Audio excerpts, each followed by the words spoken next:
Mario Valle Fillat, que es un dibujante, geómetra, pintor aficionado, aprendiz de escultor. Y todo ello sin ánimo de lucro, total. Nacido en Poblenou hace 61 años, pero bueno, con la misma ilusión de siempre. Y eres un indio del barrio, ¿eh? Además, una de las obras de Mario, que está dentro en Cantiana, es un grupo escultórico y se titula Arbre User. Vas a ver, vale. Mario, has pasado tu vida a laborar en la industria de la automotriz. ¿Qué te trajo al arte? Bueno, en realidad yo creo que era simplemente un niño a que le gustaban muchas cosas, pero quizás la que más me gustaba era dibujar. Un lápiz y un papel y no había niño, o sea, y eso de alguna manera creo que conseguí, tuve la suerte de hacerlo ligar con la actividad profesional. Conseguí un trabajo en el cual podía estar casi todo el día dibujando, que es lo que más me gusta, con lo cual conseguí ganarme más o menos la vida con eso, que no pudiera hacer todo lo que quería, y con eso pues llevar una vida razonablemente ordenada, tener una familia y bueno, poder vivir, ¿no? ¿Cuál es el valor de ser autodidacta y cuáles fueron las principales dificultades para ti? Bueno, ser autodidacta, claro, la definición yo creo que no cuadra mucho, ¿no?, conmigo, porque ser autodidacta da a entender de que uno mismo aprende todo, no necesita a nadie y tal. Eso es evidentemente falso, ¿no? Si nos dejan solos somos no más que un mico, ¿no? La diferencia con respecto al mundo académico es que los maestros, la gente que me ha enseñado a mí, es mucho más diversa y desconocida de la que puede haber enseñado a alguien que tiene un título, ¿no? Pero en ese sentido estoy muy contento, ¿no?, de haberme podido siempre acercar a gente mucho mejor que yo y dispuesta a entregarme su saber y sus conocimientos de manera altruista, además. O sea, es la gente magnífica que hay en el mundo, ¿no? A partir de la que vive en el barrio, sí. Sí. Y bueno, ¿cuáles fueron tus etapas artísticas? Bueno, como decía, ya desde niño siempre dibujé, luego empecé a pintar. Y, de hecho, casi podemos decir que no he dejado de hacerlo nunca, ¿no? Lo que pasa con diferentes intensidades, ¿no? En algún momento de mi juventud llegué a tener alguna sospecha de si podía llegar a vivir de mi arte, pero me quedó claro bastante pronto de que eso pues tampoco podía ser así, no era lo bastante bueno, ¿no? Debía ser bueno, pero yo creo que no tanto, ¿no? Entonces, bueno, pues fui creando obras y investigando pues técnicas de pintura, acuarela, luego la pintura acrílica y bueno, luego ya un poco hacia los 30 años empecé a hacer alguna escultura y bueno. ¿Cuáles fueron sí, tus primeras esculturas? Eso pues debe de hacer casi unos 30 años, ¿no? O sea, hace mucho tiempo, pero eran contactos de alguna manera un poco diletantes, ¿no? Porque el hecho de no tener expectativas, digamos, profesionales como artista, pues te permite ser el rey, ¿no? O sea, haces realmente lo que quieres porque a nadie le importa, ¿no? Y eso te da mucha libertad para ir probando cosas y desarrollar la curiosidad, ¿no? ¿Te acuerdas de tu primer dibujo? No, el primero no, o sea, en realidad hace poco hice un registro de mis obras que tengo guardadas y tengo un dibujo de cuando yo tenía 13 años guardado, ¿no? Con las mudanzas que da uno en la vida, yo creo que es muy meritorio, ¿no? ¿Y qué era? Ahora no recuerdo, hay uno que es de una barca, ¿no? Una barca. ¿Cuál es, en tu opinión, la diferencia entre el arte y la artesanía? ¿Y cómo pueden dialogar las dos? Yo personalmente considero que no hay ninguna diferencia, o sea, yo interpreto la artesanía como es un concepto de clase, ¿no? Se atribuye, la creación artística es de la capacidad que tenemos para para evaluarla es estrictamente personal. ¿Cómo estableces cuál es el valor de una obra de arte? O sea, en realidad es prácticamente imposible, yo creo. Entonces la sociedad ha buscado un sistema simplificado que funciona mal, pero funciona, y dice que los artesanos son artistas de bajo nivel, de nivel inferior, ¿vale? Y luego hay los artistas que son oficiales, que se dividen básicamente entre los que triunfan y venden su obra a buen precio, y el resto de artistas que no lo consiguen pues son aspirantes a artistas oficiales, ¿no? Y está organizado así. Yo personalmente es un tema que tampoco no vivo, ¿no? Diré que no me interesa, ¿no? Pero yo con que me dejen hacer mis cosas casi que me doy por satisfecho, ¿no? Hay momentos en que no, en que dices, esto tendría que cambiar, pero eso ya estamos hablando de política, ¿no? En realidad. Sí. Y de mercado. También, sí. Bueno, ¿qué materiales usas en tu producción artística? Antes me has hablado de dibujo, de acuarela, Sí. pero en lo largo de tu trayectoria has utilizado diferentes materiales, ¿no? Sí. Cuando he entrado en esta fase más reciente de hacer básicamente esculturas, pues he usado... Bueno, también tengo que hacer una aclaración, y es que a veces también hago mobiliario doméstico, cosas pequeñas, medianas, alguna silla, alguna lámpara, y yo a eso le llamo también esculturas. Para mí son mis esculturas también, ¿no? Son piezas únicas. Sí, son piezas únicas, y aparte esas a priori tienen una cierta utilidad, ¿no? Las otras está garantizado que no tienen ninguna, ¿no? Y eso siempre queda mejor, ¿no? Parece que si no tiene utilidad es más importante. Entonces materiales, pues bueno, madera, acero, aluminio, tubo de cobre, y estos últimos 4 años plástico ABS con una impresora 3D doméstica. Después vamos a profundizar este tema cuando hablamos de tu obra. Y bueno, ¿tú crees que hay un hilo común en lo que creas? Sí, quizás la geometría es uno de mis intereses personales más profundos, ¿no? O sea, el señor ese también peinado que dice que hace unos días decía que solo veía españoles, ¿no? Pues yo solo veo geometría, ¿no? O sea, sin comparar, ¿eh? Pero me pasa un poco eso, ¿no? La geometría está siempre presente ahí hasta en cualquier garabato que haga cualquiera, ¿no? O sea, yo solo veo geometría, ¿no? Entonces, quizás a veces he pensado, ¿no? De que eso a un espectador de mi obra le puede quedar quizás demasiado presente y tal, pero yo en mi descargo diría que no es nada impostado, ¿no? O sea, me sale así, ¿no? ¿Qué le vamos a hacer? Bueno, sobre te sale así, bueno, ¿cómo se lleva a cabo tu proceso creativo? Bueno, no lo tengo nada estudiado, ¿eh? Tampoco creo que sea un tema muy interesante, pero bueno, tú lo has preguntado. Claro, y tú contestas. Mi culpa. Bueno, vamos a decirlo así. Yo lo asocio a una especie de ensoñaciones, a veces incluso retazos de sueños que has tenido, fantasías, cosas que se te ocurren en un momento sin ningún sentido especial. Entonces, yo considero que he desarrollado un músculo que me permite, ante esas situaciones puntuales, fijar la mirada, ¿no? y decir, esto me interesa, esto me genera una posible idea de una obra nueva, ¿no? No sé explicarlo mejor, ¿no? Entonces, a partir de esa idea primigenia a veces muy básica y absurda por descontado, pues empiezo un poco a desarrollar, a darle alguna vuelta más, ¿no? O sea,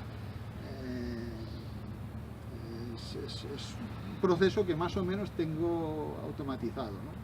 Me fijo en una cosa y luego, a lo mejor al cabo de un año, pues la retomo, a lo mejor apunto, tomo un pequeño croquis y luego la retomo.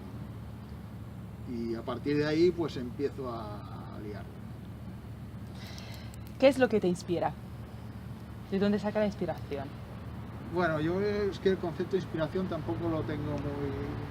Como no tengo estudios artísticos, pero no, creo que es un poco ya lo que intentaba decirte antes, ¿no? O sea, es estar atento a qué cosas pasan, ¿no? O sea, yo qué sé, hay casos, a nivel literario yo creo que para mí ha sido siempre el referente máximo Kafka, ¿no? Kafka se paraba ante un fenómeno totalmente trivial y insignificante y ahí a partir de ahí desarrollaba un mundo, ¿no? Pues a mí me gustaría ser un poco como él cuando sea mayor.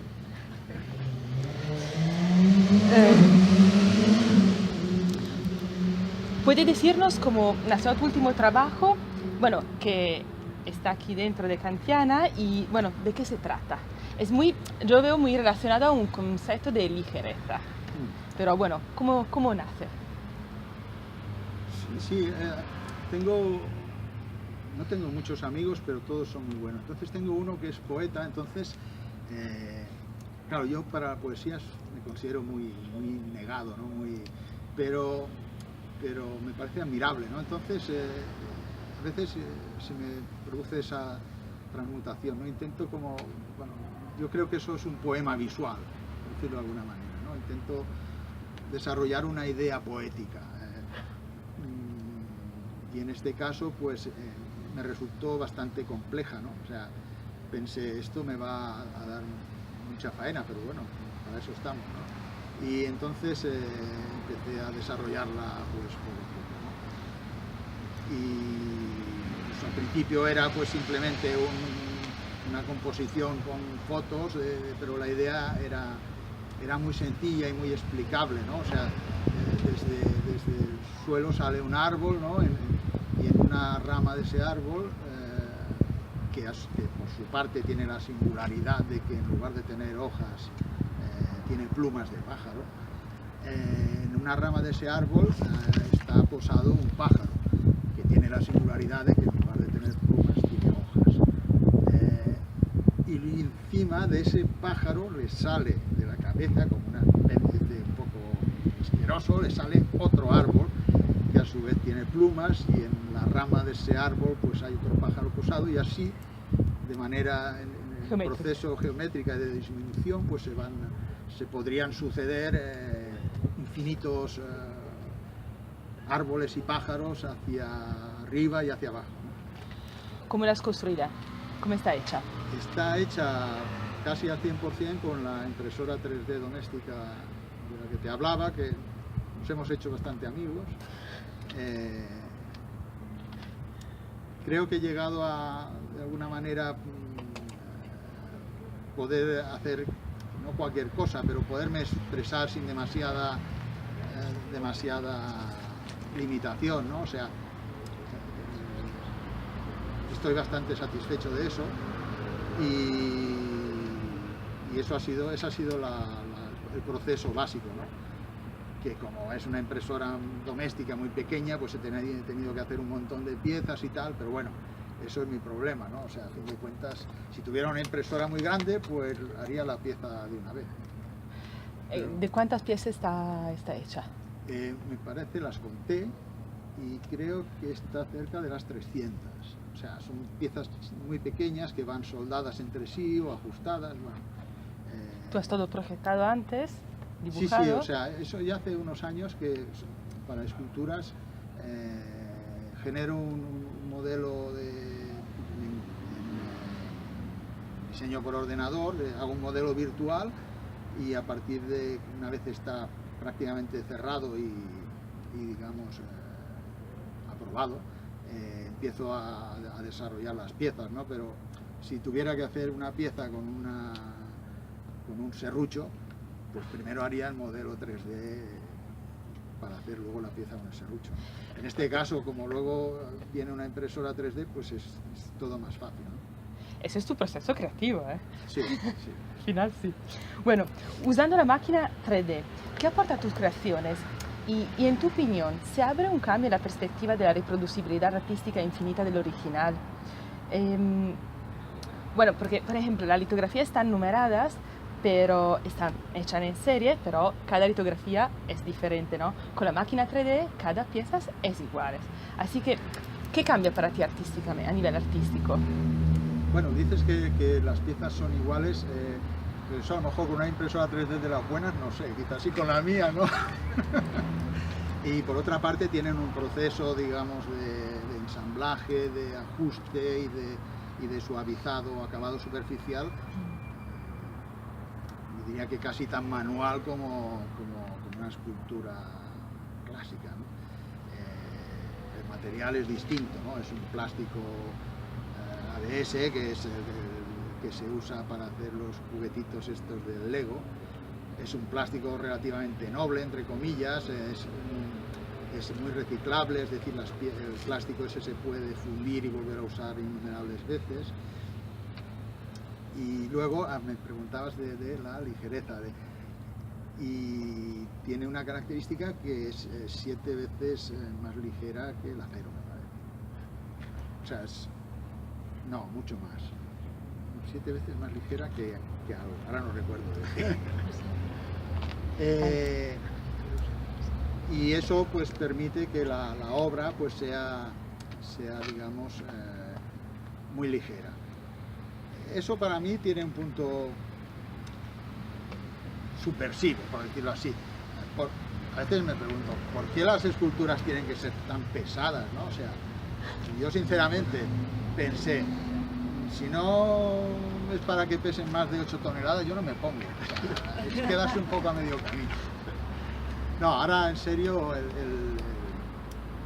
estos materiales pues tienen unas características propias que, bueno, yo voy descubriendo a medida que voy usando y conociendo, y creo que me permiten crear cosas nuevas con unas características que al menos a mí me satisfacen. Yo estoy muy satisfecho del nivel de ligereza de esta escultura, ¿no? No quería dejar de pasar por un tema. Me vas a permitir que te cuente una batallita. Vale. Lo de las litografías. Yo, como ya soy muy mayor, de joven hice una serie, la única que he hecho, de 150 litografías, ¿vale? De un concurso que me presenté y gané, y parte del premio era hacer las litografías a 6 colores, o sea, 6 planchas. Me lo pasé muy bien, aprendí mucho. Bueno, no creo que supiera hacer otra hora, pero creo que entendí más o menos cómo iba. Había allí el maestro litógrafo, que es el que sabe y conoce y tal, pero te decía, bueno, tú haces esto y tal. Y bueno, la verdad es que quedé muy contento y tal. Pero claro, al final llega el momento de la firma. A ver, chaval, siéntate aquí. Yo era muy joven y me dice, ahora has de ir, con un lápiz has de ir poniendo una de 150, 2 de 150, 3 de, y ir firmándolas, ¿no? O sea, como si firmasen letras de una... Y yo sinceramente me resultó muy ridículo, porque pensaba, vamos a ver, las 2 litografías son casi idénticas.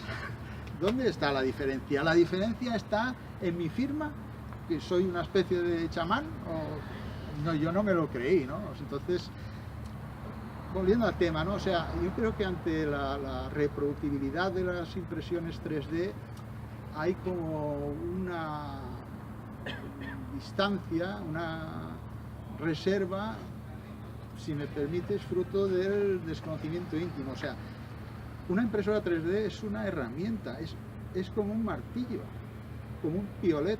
Con un piolet puedes subir montañas o partirle la crisma al Trotsky, pero es una herramienta, ¿no? Con la impresora 3D pues pueden hacerse cosas como esta y otras muchas cosas en la industria y muchas cosas, prótesis y... ¿Cuáles son tus planes futuros y a qué estás trabajando ahora? Bueno, planes futuros inmediatos, pienso hacer algo que no estoy acostumbrado, y es hacer una revisión, una segunda versión de la escultura que está aquí dentro, porque si la habéis visto o la veis luego, aunque sea un momento entrar en el horno este, veréis que está colgada con hilos de pescar y no me gusta nada el aspecto que tiene. Entonces tengo ya preparado el diseño de unas piezas para intentar conseguir que la escultura se aguante sola desde el suelo, ¿no? Porque es muy ligera, entonces confío en que se aguante, ya lo veremos, ¿no? Hay por aquí quien duda que se aguante, pero bueno, lo intentaremos. Eso a corto plazo y un poco más a medio plazo. Creo que siempre me pasa que cuando estoy acabando una escultura estoy un poco pensando en la siguiente. A veces no son una sino dos, pero procuro entonces aflojar un poco, ¿no? Y a partir de aquí la siguiente que pretendo hacer es una especie de juguete, porque mientras montaba esta escultura se me apareció la idea de decir las piezas que uso para montar este árbol, en función de cómo las vas moviendo, pues tienen el árbol va cambiando de aspecto, ¿no? Entonces estoy pensando en hacer algo de ese tipo, igual en madera, porque la verdad lo de la impresora pues también aburre un poco, ¿no? O sea, no quiero decir que lo sepa todo de la impresora, pero bueno, las pocas cosas que he hecho en madera, bueno, las cosas que he hecho en madera siempre resultan muy gratificantes, ¿no? La madera es un material magnífico, ¿no? O sea, hace su trabajo muy agradable, ¿no? Siempre y cuando tengamos un taller de madera. Naciste en Pobleno, eres un indio del barrio. ¿Cómo vives el vecindario y cómo lo ves cambiar? ¿Cómo ves cambiar este barrio? Bueno, yo nací en Poblenou. La gente de mi generación, yo creo que más o menos toda, la que nació en Poblenou quiere decir que nació en la cama de sus padres, porque antes los de Poblenou nacíamos en casa.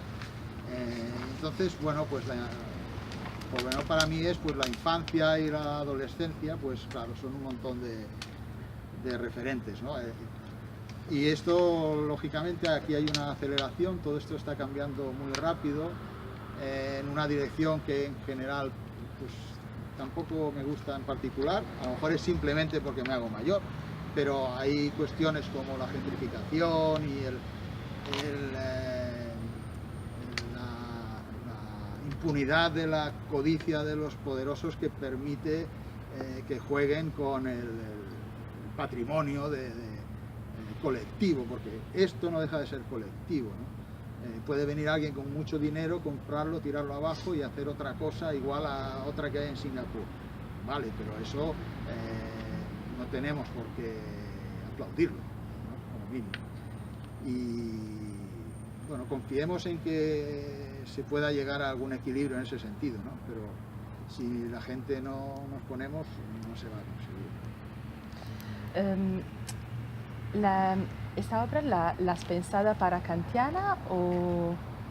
No, o sea, es uno de mis problemas, las obras no las pienso para nada, entonces del poeta ese del que hablaba, una obra anterior la hice pues para poder mostrar sus poemas y con un juego de letras y tal. Bueno, ahora no lo voy tampoco a detallar, es un poco complicado, pero una vez la tuve acabada le dije, creo que lo ideal es que la obra estuviera en tu casa. Entonces le di las medidas por teléfono y me dijo, es que no cabe en mi casa. Entonces, pues es uno de los problemas de hacer las cosas como a uno se le ocurren, ¿no? Pero aquí has encontrado un espacio que... Bueno, Cantiana es un espacio magnífico, eso está claro, ¿no? O sea, te invita a hacer cosas grandes, ¿no? Vamos a ver si podemos seguir con esto. ¿Dónde te podemos encontrar en la web? Bueno, yo tengo un blog donde voy poniendo cosas así y tal. ¿Cómo se llama? mmvvff@blogspot.com. Es muy fácil. Bueno, muchas gracias.